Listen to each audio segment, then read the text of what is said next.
DIY Motovlog.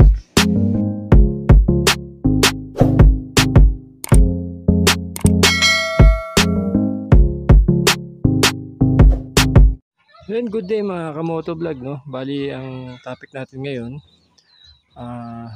bali itong M3 natin bumalik sa atin. So bali kakabitan natin siya ng mini driving light, no? So bali ito nakakasa na siya. So ito nakakasa na siya, then install na lang natin sa ating M3. So magkakabitin tayo ng voltmeter. Yan. So ginawa ko siya ng bracket. Ito. Nalagay natin siya doon sa ilalim ng switch dito sa right hand. Sa right portion. So bali dito natin ilalagay ito mga kamotovlog.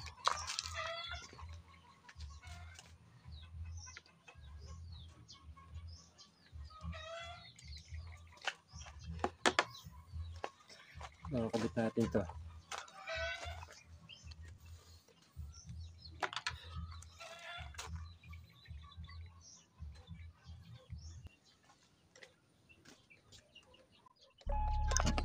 Bali yung wiring diagrams to ng ating mini driving lights mga kamotovlog ay nasa una nating video na nakaraan nung kinabitan natin din to ng mini driving lights. So panoorin nyo lang yon paano i-install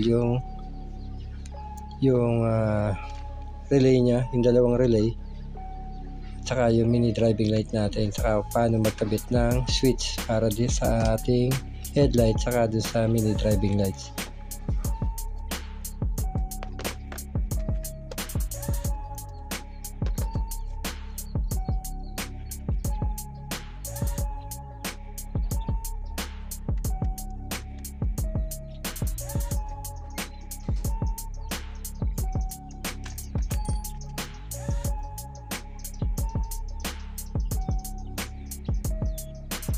Sa pag-wiring mga kamotovlog, gamit tayo ng string cable tube. So binabibili namang mura sa online. So pili lang tayo nun para hindi na tayo gagamit ng electrical tape.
Dito pumutol ako ng wire para lagyan ko ng ground,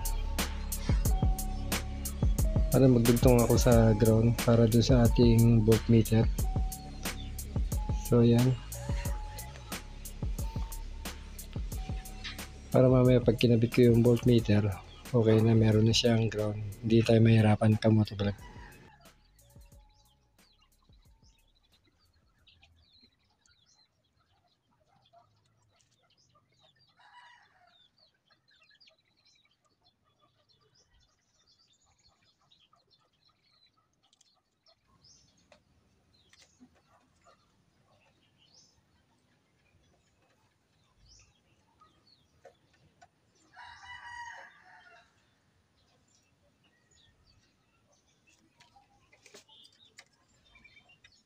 Mga kamotovlog, no, tapos na natin yung ikabit yung wiring ng ating mini driving lights. So tetestingin na lang natin ito kung gagana siya.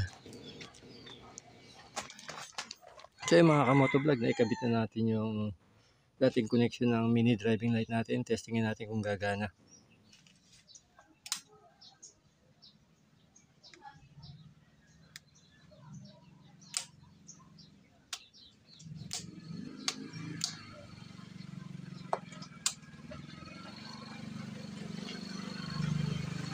So ganito yung magiging itsura ng ating voltmeter. Nakalagay siya sa ilalim ng right switch natin. So ikakabit natin yung brace ng voltmeter.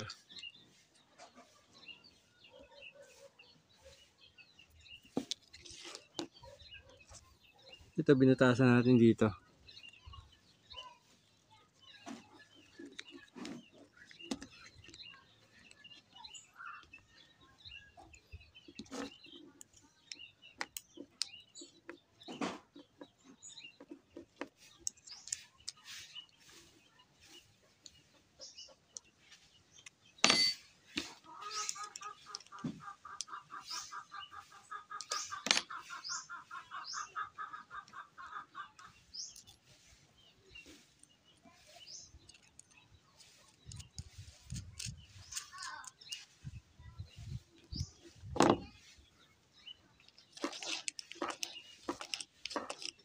Konti.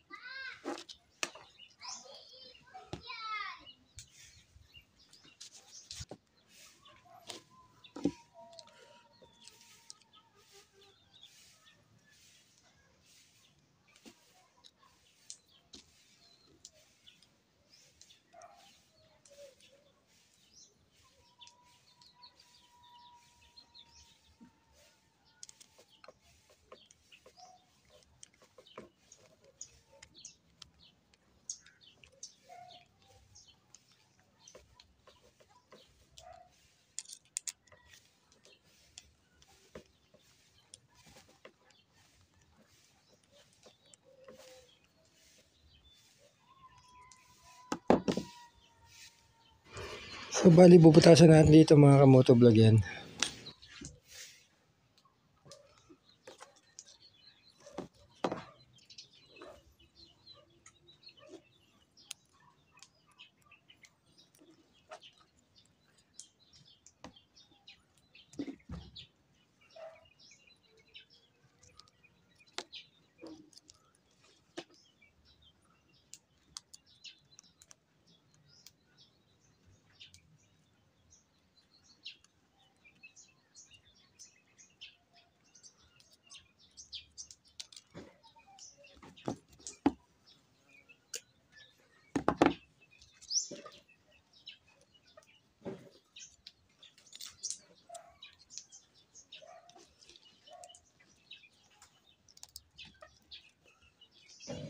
So ito mga kamotovlog yung itsura ng ating voltmeter na nakalagay sa ilalim ng ating right switch.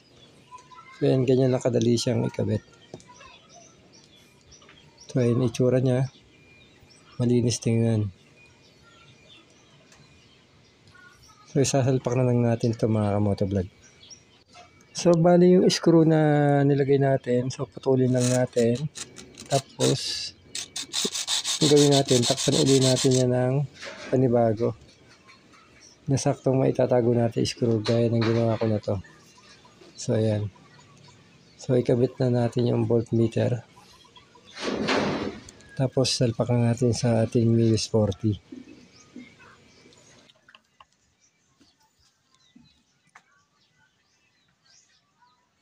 So ayan mga kamotovlog, testingin natin yung kinabit nating voltmeter.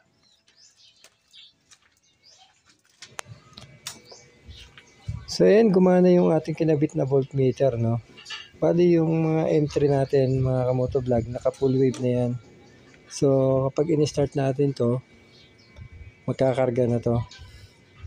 So start natin. Dapat 13.9 yan o 14. So ayan mga kamotovlog, gumagana siya. Okay na siya. Okay mga kamotovlog, gagawa tayo ng bracket para dito sa holder nitong ating mini driving light. So dito natin lalagay. So may ginawa akong pattern. So ito. So guguntingin lang natin yan. Tapos susukat natin doon. So gupitin ko lang to. So bali yung gagawin kong bracket dito para sa ating mini driving light ay actual na sukat ko lang to. So gumawa ako ng pattern ko para makasya dun sa ating paglalagyan.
Okay, mga kamotovlog, nailagay na natin yung ating mini driving lights. Hindi na yan sumasayad, no?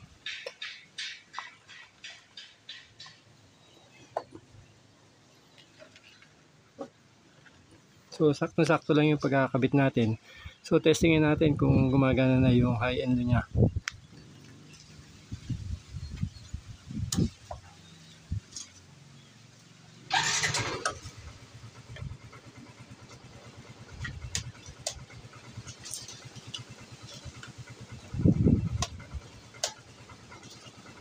Ito yung low beam.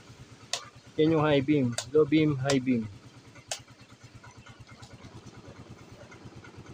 So bali ito yung kinabit nating digital voltmeter.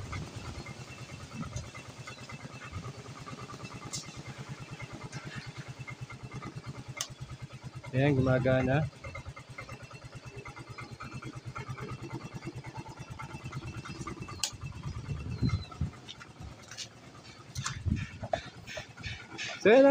So ayan mga kamotovlog, no? Hanggang dito na lang yung ating video. Tapusin na natin to.